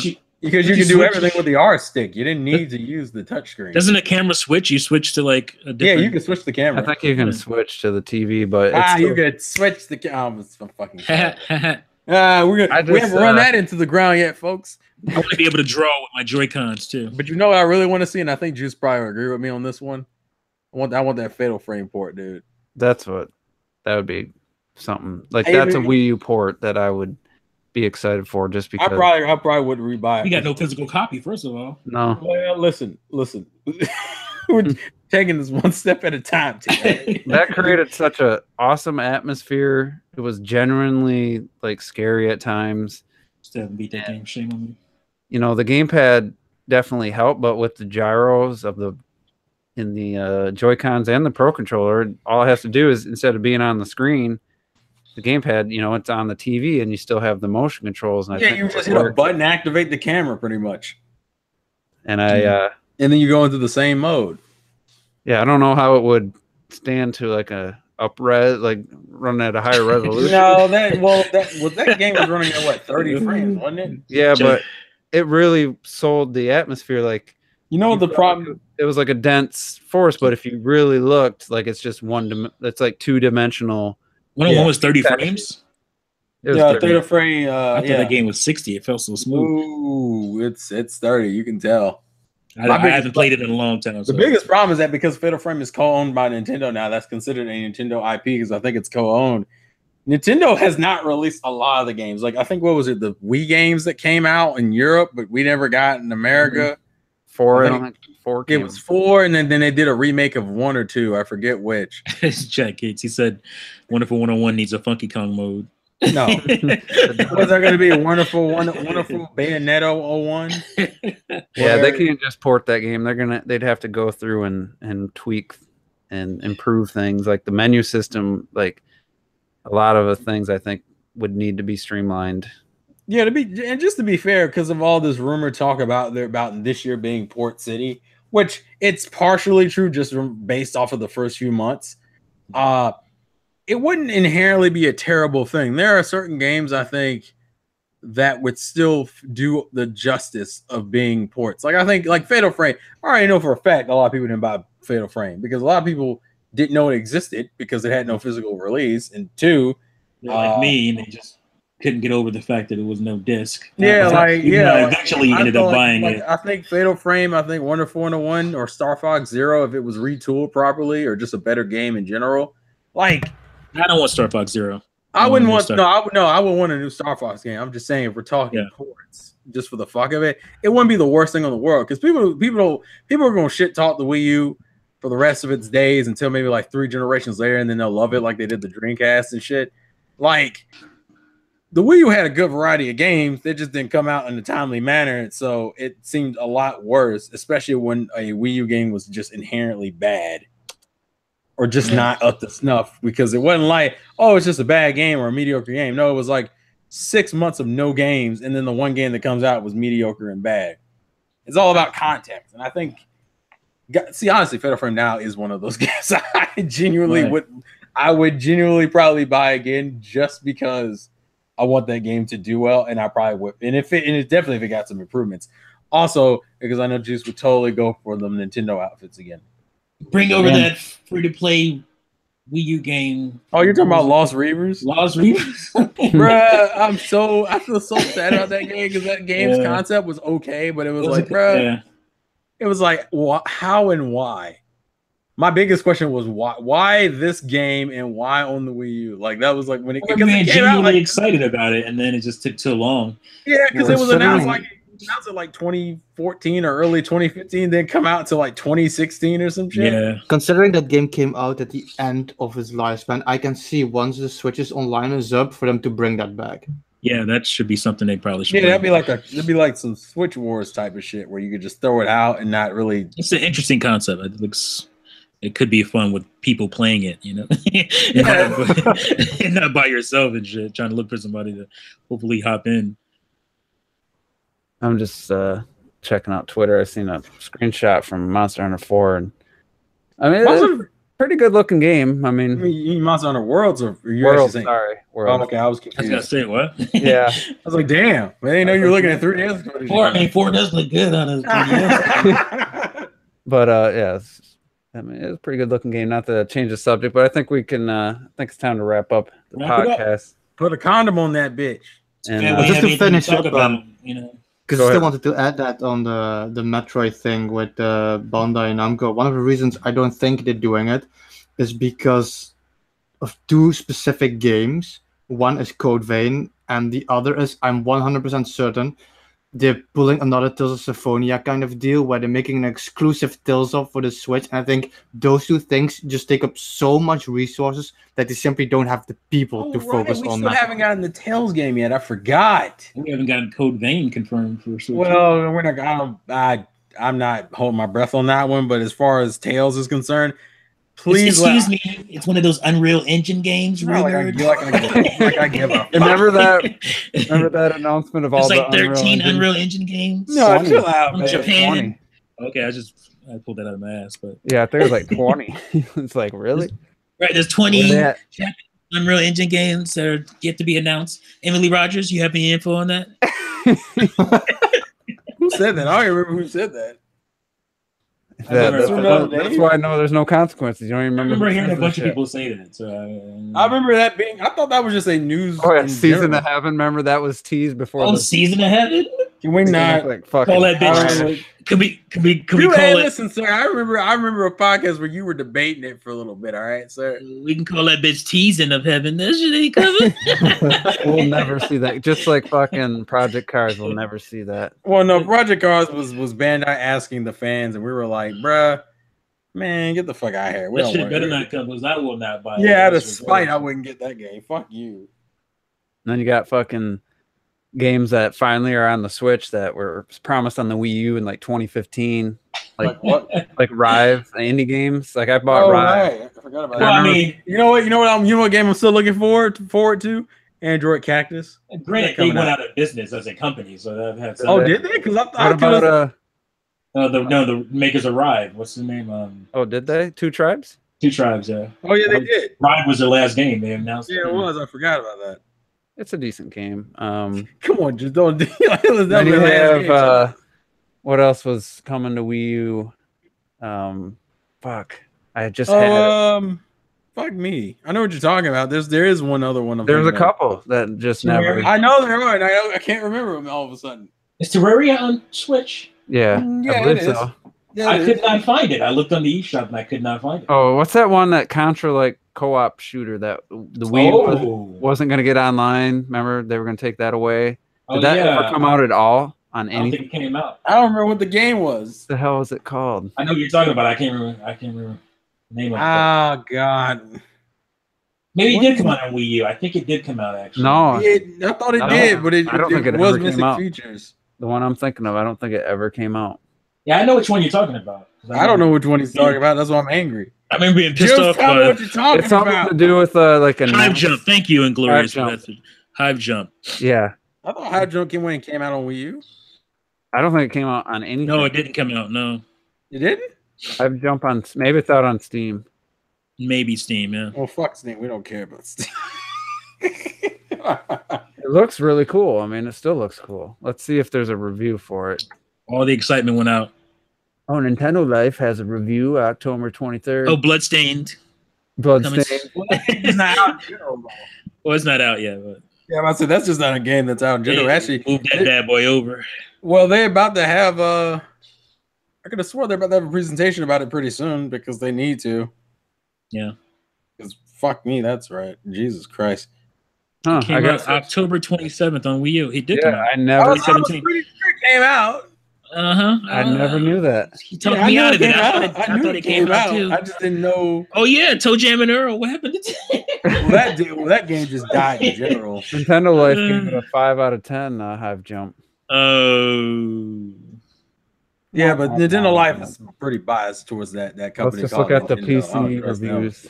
Toe Jam and Earl. That's hilarious. I forgot about Toe Jam and Earl. Well, I mean, you say that it's surprising that it's coming out on Vita. It's only got 3 reviews on PC. I never liked Toe Jam and Earl, so I was never. I liked the music and all that stuff. Must have just came out recently on PC because it has 3 reviews: an 80, a 70, and a 50. Oh yeah, Laker Link, Shaq Fu. Where my Shaq Fu at? Yeah, I'm supposed to get a free copy, son. No, that's still a thing. Didn't they just recently show like a? Because Obi-Wan just put out a video about it recently about how you watch Obi-Wan. No, I just oh damn! Really, I don't want to hear nothing from you, sir. All right, Why? Because you're garbage. That's why. Anyway, we're gonna get on out of here. This man threw me under the bus. I don't want to leave without my Shaq Fu though. Hey, listen. You may or may not get that game. That's all I'm gonna say about that. That game was garbage back in the day. How did it get funded for a new one? Because Shaquille O'Neal has money. That's why. Shakadocious. Well, we're gonna wrap this up. We're wrapping up right now. I know. Put a condom on this bitch. And good podcast. lots of discussion in the chat. That was very active, just like last week. That's cold, Jack. That's cold. I ain't even gonna say it. No, the answer's no. You're lying. But repeat it. Yeah, damn it. We'll say final thoughts. It's been 2 hours, so we'll wrap this up right now. Thanks for everybody for tuning in. It's been fun, and next week might be up in the air. I'll have to. I'm not sure what my plans are going to be. I might have to take a trip. Unplanned trip. So to the MIA and serve your ass with the motherfucking AK. We'll see. I'll keep everybody up to date. So look for something by up to date. I mean Monday at like 5. I'll probably say, hey, I can't. I'm not gonna have one. Super up to date. So anyway, thanks everybody for tuning in, and we'll see you maybe next week.